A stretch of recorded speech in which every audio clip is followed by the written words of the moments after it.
Hello दोस्तों, आप सभी का स्वागत है आइए ऑनलाइन स्टडी यूट्यूब चैनल में। दोस्तों आज की इस वीडियो में हम यूपी डीएलएड सेकंड सेमेस्टर के हिंदी विषय के प्रीवियस ईयर 2025 के पेपर को सॉल्व करेंगे। तो आप इस वीडियो को एंड तक ज़रूर देखिए, क्योंकि दोस्तों किसी भी एग्ज़ाम के लिए उसके प्रीवियस ईयर पेपर बहुत ही ज़्यादा महत्वपूर्ण होते हैं। तो चलिए वीडियो शुरू करते हैं। पहला प्रश्न आपसे पूछा गया है, रानी केतकी की कहानी के रचयिता हैं। तो आपको बताना है रानी केतकी की कहानी के रचयिता कौन है। तो इस प्रश्न का जो सही आंसर होगा वो ऑप्शन सी हो जाएगा। रानी केतकी की कहानी के रचयिता है इंसा अल्लाह खां जी। ठीक है, बात करें दोस्तों प्रेमचंद जी की, तो इनकी आपको गोदान, गबन, कफन, ईदगाह, निर्मला, सेवा सदन आदि रचनाएं याद रखनी है।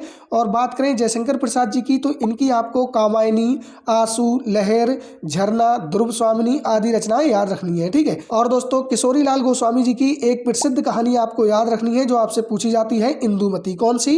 इंदुमती। ठीक है, तो इस प्रश्न का जो सही आंसर होगा वो ऑप्शन सी हो जाएगा। बात करें अगले प्रश्न की, प्रश्न नंबर 2 में पूछा गया है, उच्चारण शिक्षण का सर्वाधिक उपयुक्त समय होता है प्राथमिक स्तर पर, माध्यमिक स्तर पर, स्नातक स्तर पर या फिर परास्नातक स्तर पर।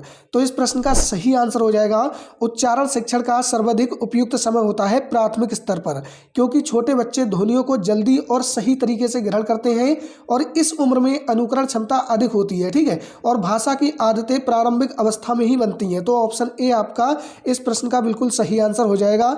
बात करें अगले प्रश्न की, प्रश्न नंबर 3 में पूछा गया है, क्रिया के मूल रूप को क्या कहते हैं, कर्ता, विशेषण, धातु या कर्म। तो दोस्तों इस प्रश्न का सही आंसर हो जाएगा ऑप्शन सी, क्रिया के मूल रूप को धातु कहते हैं।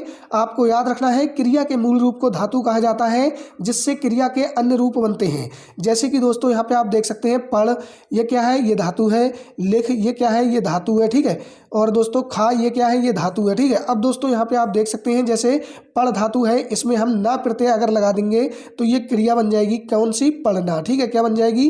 पढ़ना बन जाएगी। ठीक है, इसी प्रकार से खा धातु है, इसमें हम ना क्रिया लगा देंगे तो क्या हो जाएगा? ये खाना हो जाएगा। ठीक है, ये क्रिया बन जाएगी खाना। इसी प्रकार से दोस्तों यहाँ पे आप देख सकते हैं, जा धातु है, इसमें हम ना लगा देंगे तो क्या हो जाएगी? क्रिया जाना। ठीक है, तो दोस्तों इस प्रश्न का जो सही आंसर होगा वो कौन सा हो जाएगा? ऑप्शन सी हो जाएगा, धातु। बात करें अगले प्रश्न की, प्रश्न नंबर 4 में पूछा गया है, शब्द के आदि में जुड़कर अर्थ परिवर्तन कर देते हैं। आपको बताना है वे शब्द जो किसी शब्द के आदि यानी कि शुरू में जुड़कर अर्थ परिवर्तन कर देते हैं क्या कहलाते हैं? प्रत्यय, समास, उपसर्ग या शब्द शक्ति। तो इस प्रश्न का सही आंसर हो जाएगा, वे शब्दांश जो किसी शब्द के आगे जुड़कर अर्थ परिवर्तन कर देते हैं वे उपसर्ग कहलाते हैं। क्या कहलाते हैं? उपसर्ग कहलाते हैं। ठीक है, तो इस प्रश्न का सही आंसर ऑप्शन सी हो जाएगा, उपसर्ग। बात करें दोस्तों प्रत्यय की, तो वे शब्दांश जो किसी शब्द के अंत में जुड़कर उसके अर्थ में परिवर्तन करते हैं प्रत्यय कहलाते हैं। ठीक है, बात करें समास की, तो दोस्तों आपको याद रखना है, समास का शाब्दिक अर्थ होता है संक्षिप्तीकरण, यानी कि जब दो या दो से अधिक शब्द मिलकर एक नया छोटा शब्द बनाते हैं तो उसे समास कहते हैं। ठीक है, इस प्रश्न का सही आंसर ऑप्शन सी हो जाएगा। बात करें अगले प्रश्न की, प्रश्न नंबर 5 में पूछा गया है, जो शब्द समान अर्थ रखते हैं उसे कहते हैं एकार्थी शब्द, अनेकार्थी शब्द, सार्थक शब्द या फिर समानार्थी शब्द। तो जो शब्द समान या लगभग एक जैसा अर्थ रखते हैं उन्हें समानार्थी शब्द कहा जाता है। ठीक है, तो ऑप्शन डी आपका बिल्कुल सही आंसर हो जाएगा। बात करें एकार्थी शब्द की, तो दोस्तों आपको याद रखना है वे शब्द जिनका केवल एक ही निश्चित अर्थ होता है एकार्थी शब्द कहलाते हैं। ठीक है, और दोस्तों अनेकार्थी जिनके एक से अधिक अर्थ होते हैं वो अनेकार्थी शब्द कहलाते हैं। और बात करें सार्थक शब्द, वे शब्द जिनका अर्थ होता है, ठीक है, सार्थक शब्द कहलाते हैं।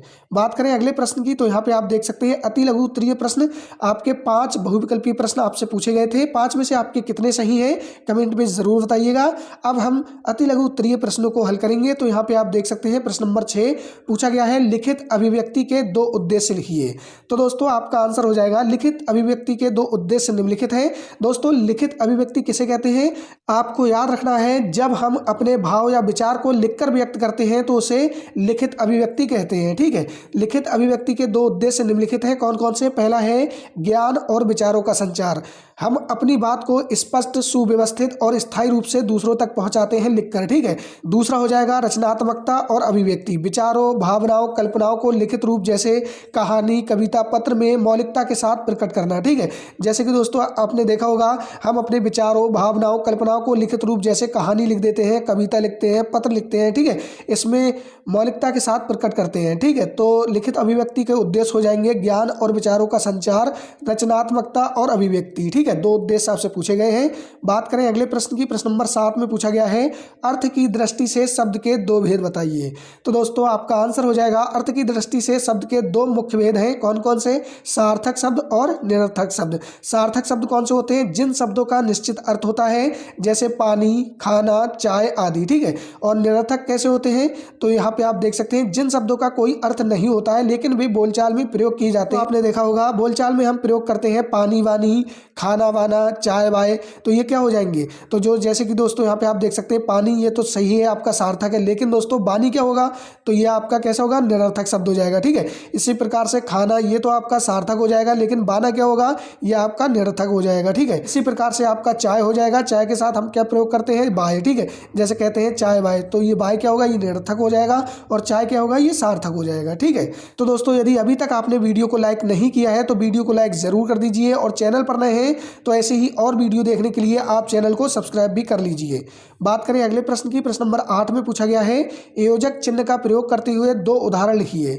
तो आपका आंसर हो जाएगा दो या दो से अधिक शब्दों को जोड़ने के लिए योजक चिन्ह का प्रयोग होता है। जैसे कि दोस्तों आपने देखा होगा हम लिखते हैं रात दिन, तो रात डैश दिन, ठीक है। तो ये क्या है? ये आपका क्या है? ये आपका योजक चिन्ह है, ठीक है। अब दोस्तों यहाँ पे आप देख सकते हैं उदाहरण, जीवन में सुख दुख तो चलता ही रहता है। तो यहाँ पे आप देख सकते हैं सुख और दुख, ठीक है। यहाँ पे क्या लगा है? योजक चिन्ह लगा हुआ है। इसी प्रकार से उदाहरण 2 में देख सकते हैं रात दिन, परिश्रम करने पर ही सफलता मिलती है। तो यहाँ पे आप देख सकते हैं रात दिन के बीच में क्या लगा है? योजक चिन्ह, ठीक है।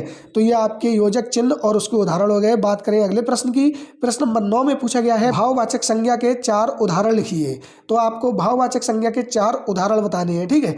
तो आंसर हो जाएगा भाववाचक संज्ञा किसी व्यक्ति या वस्तु के गुण, दोष, अवस्था या भाव का बोध कराती है जिन्हें केवल महसूस किया जा सकता है, देखा या छुआ नहीं जा सकता है, ठीक है।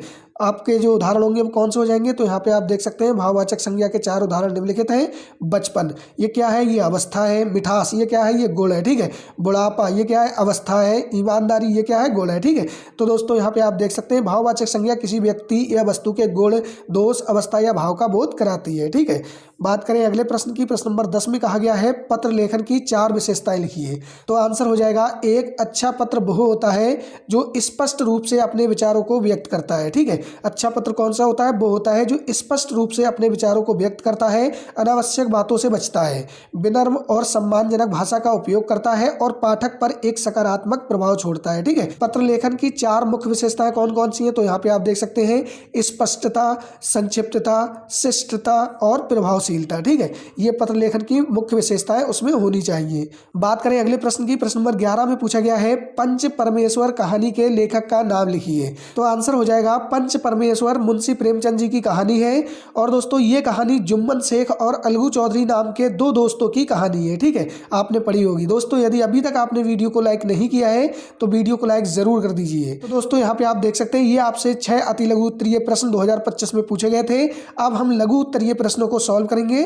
तो यहाँ पे आप देख सकते हैं लघु उत्तरीय प्रश्न, प्रश्न नंबर 12 में कहा गया है कहानी शिक्षण की प्रमुख विधियों का उल्लेख कीजिए।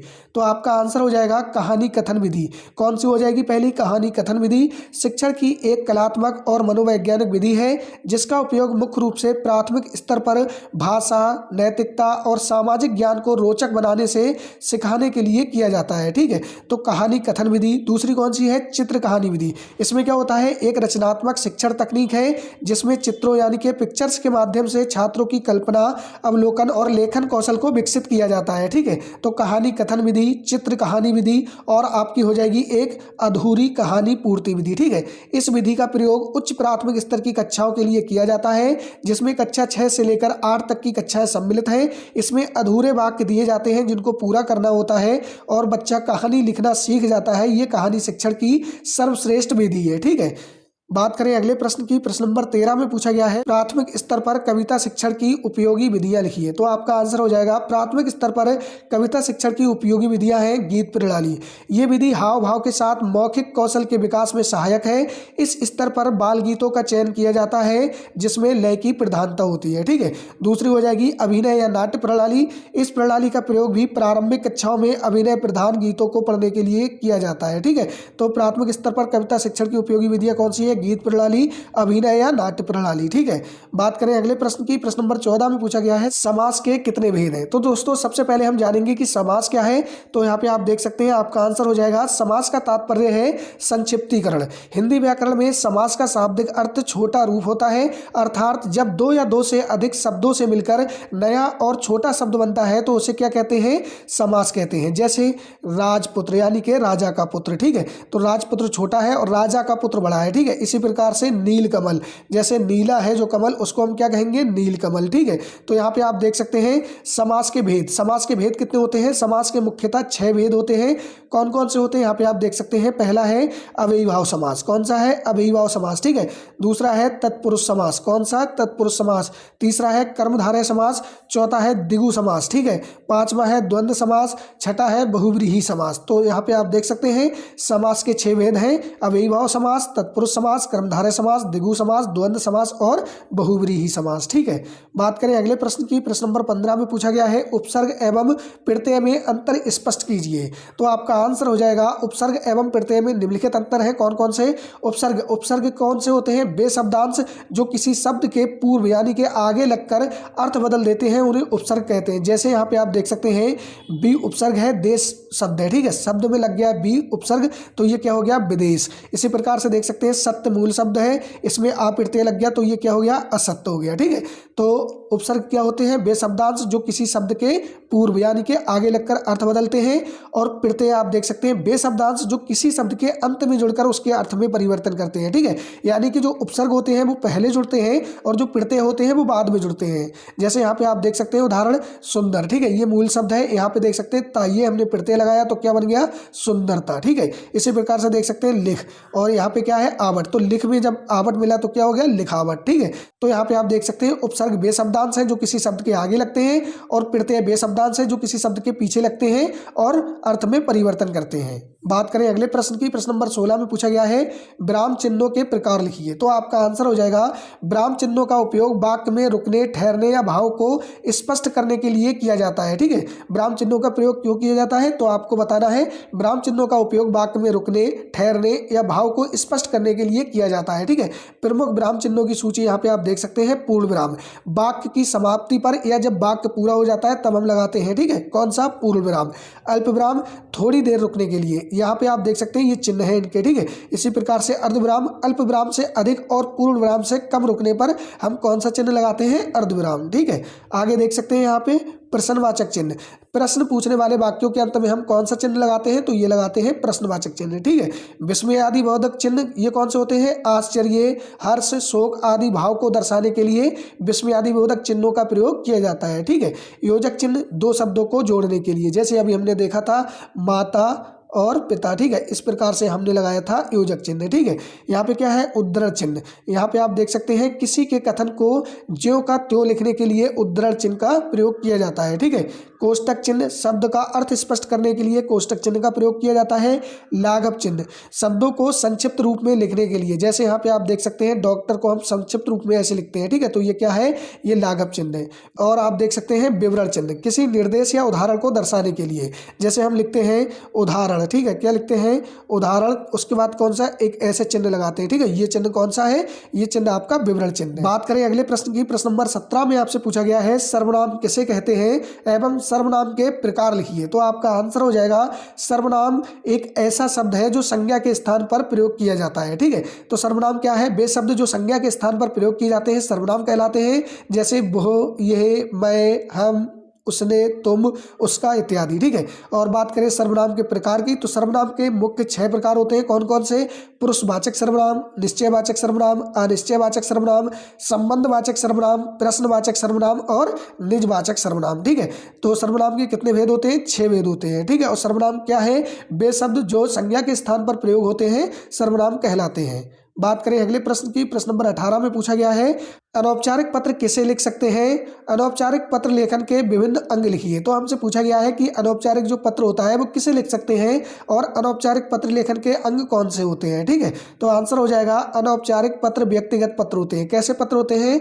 व्यक्तिगत पत्र होते हैं जो आपके मित्रों या परिवार को आपके जीवन में चल रही गतिविधियों के बारे में बताने और अपनी शुभकामनाएं व्यक्त करने के लिए लिखे जाते हैं। ठीक है, अनौपचारिक पत्र आमतौर पर किसी परिवार के सदस्य, किसी करीबी परिचित या मित्र को लिखा जाता है। अनौपचारिक पत्र में प्रयुक्त भाषा अनौपचारिक और व्यक्तिगत होती है। ठीक है, कौन कौन से अंग होते हैं? तो यहाँ पे आप देख सकते हैं अनौपचारिक पत्र के निम्न अंग होते हैं। कौन कौन से? पता और तारीख। ठीक है, आपको पता लिखना है और तारीख भी उसमें लिखनी होती है। ठीक है, अभिवादन। ठीक है, अभिवादन भी लिखना होता है। तीसरा है पत्र का परिचय व मुख्य भाग। आपको पत्र का परिचय यानी कि किसके लिए लिखा गया है और क्यों लिखा गया है उसका मुख्य भाग और परिचय उसमें लिखना होता है। और चौथा कौन सा है? निष्कर्ष। ठीक है, और पांचवा है हस्ताक्षर या सदस्यता के प्रकार। ठीक है, तो यहाँ पे आप देख सकते हैं ये अनौपचारिक पत्र के अंग हैं, आपको याद रखना है। और इसी के साथ हमारा हिंदी का पेपर का संपूर्ण हल हो चुका है। दोस्तों, यदि आपको वीडियो अच्छी लगी हो तो वीडियो को लाइक ज़रूर कर दीजिएगा और चैनल पर नए हैं तो ऐसी ही और वीडियो देखने के लिए चैनल को सब्सक्राइब करके रखिएगा। मिलते हैं आपसे किसी नेक्स्ट वीडियो में नेक्स्ट क्लास के साथ। वीडियो को पूरा देखने के लिए धन्यवाद।